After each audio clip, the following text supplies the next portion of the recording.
Hi everyone, we're here at Queen's University, Canada.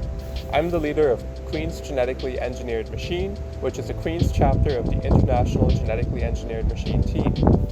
Genetic engineering is a fairly new and sometimes controversial field of study.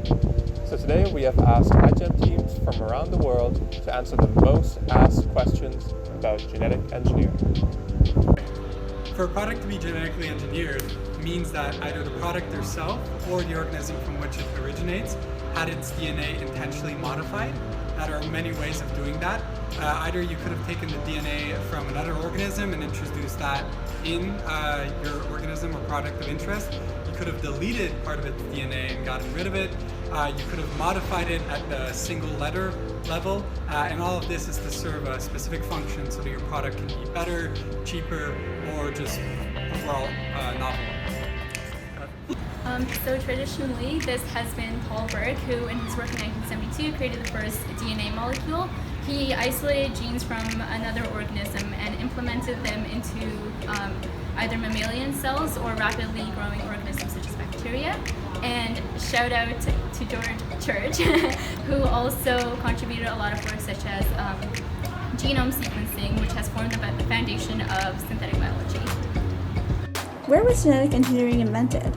So genetic engineering is a pretty broad term, so depending on who you ask, you might get a different answer as to where genetic engineering was invented. For example, some people might think that genetic engineering was invented hundreds of years ago when farmers would selectively breed their crops or their livestock to select for optimal traits. But in terms of actually manipulating DNA, the first person to do that was Dr. Paul Berg, who was a professor at Stanford University in California. So recombinant DNA just consists of DNA from two different sources, and in his case, he combined DNA from a simian virus and a lambda virus. But the first people to actually incorporate recombinant DNA into an organism were doctors Herbert Boyer and Stanley Cohen, who also worked at Stanford. They incorporated an antibiotic resistance gene into E. coli, which successfully conferred antibiotic resistance to the organism. What do genetic engineers do? That's a great question. So a lot of genetic engineers identify genetic material and modify it. And this modification is applied in the making of new antibiotics, as well as in pharmaceutical industries, where they hire a lot of genetic engineers, both commercially and in their labs. And companies such as Ancestry and 23andMe, where people are going to to find out what they're made up of, they hire a lot of genetic engineers to do this lab work. And some other people opt to start their own genetic engineering companies such as Spartan and iGEM. Yeah, good question. Genetic engineering is used to produce many things that we use in everyday life. Did you know that the oil you use to fry your eggs in the morning was likely made from a genetically engineered vegetable? In fact, corn, soy, and canola are some of the most commonly used genetically engineered crops. In addition, many of the foods that we find at the grocery store have also been genetically engineered, which is why we're able to find such a variety all year round. Due to the versatility of biology, we see applications of genetic engineering all around us. It's in our medicine, it's in our materials, and it's also in our food. Just look at all those chickens. Why are bacteria used in genetic engineering? Bacteria were the first organisms to be genetically engineered. Technically, bacteria even invented genetic engineering as a viral defense mechanism. You may have heard of CRISPR-Cas9. The rapid reproduction rates and simple genetics of bacteria make it easy to produce a genetically identical population with all of the bacteria containing the gene of interest. For example, in industry, we can use bacteria to produce insulin. Bacteria also contain plasmids, which are pieces of circular DNA that can be readily transferred and shared between cells, making it easy for the bacteria to take up DNA. We can also produce extensive changes in the bacteria's metabolism, which is very versatile and flexible. This can be used to break down plastics or produce biofuels.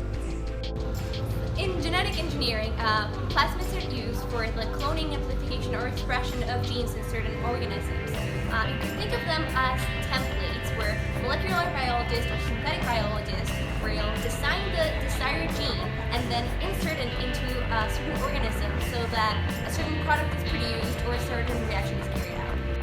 How is synthetic biology different from genetic engineering? Synthetic biology is a new cutting-edge field.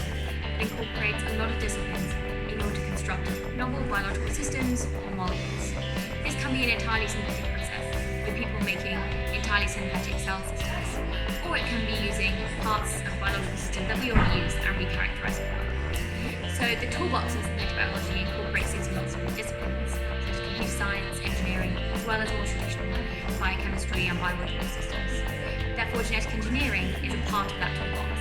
It's a tool that we can use when we want to redesign the living cell systems instead of those synthetic cells that I mentioned earlier. Synthetic biology is such a new field that there isn't really any widely accepted definition for it right now. To put it simply, it is the application of engineering principles to biology. It is a field that systemizes biological processes in a way that we can harness existing or newly crafted biological components for useful purposes. And it is a combination of different fields such as genetic engineering, biology, computer science, molecular biology, and more.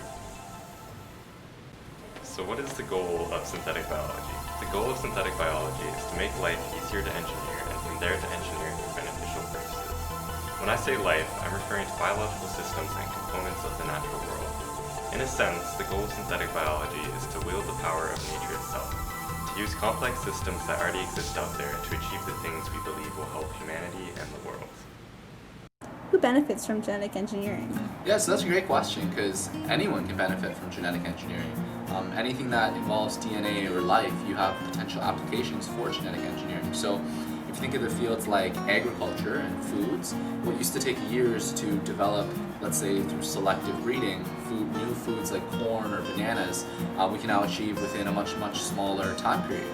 If you think environmental sciences, right, we talk about a buildup of plastic waste or different technologies we use to access resources. A lot of these have impacts on the environment, and if we use genetic engineering, we can create new microorganisms that can break down plastic. We can create microorganisms that can remove heavy metals from water, from toxic wastewater. So lots of interesting applications, and even in the field of medicine, if we think about the research that we're conducting and introducing new genes or knocking out genes to see the function on model organisms, we can hopefully translate that back into human medicine and developing gene therapies and other new therapeutic approaches to illness. Why is genetic engineering important? Well, it allows us to increase our ability to use biology as a tool. So we can modify DNA to parse our environment around us, as well as increase the production of biological resources. Currently, we're limited by the non-living resources we use to build our structures, our technology, and even our entertainment.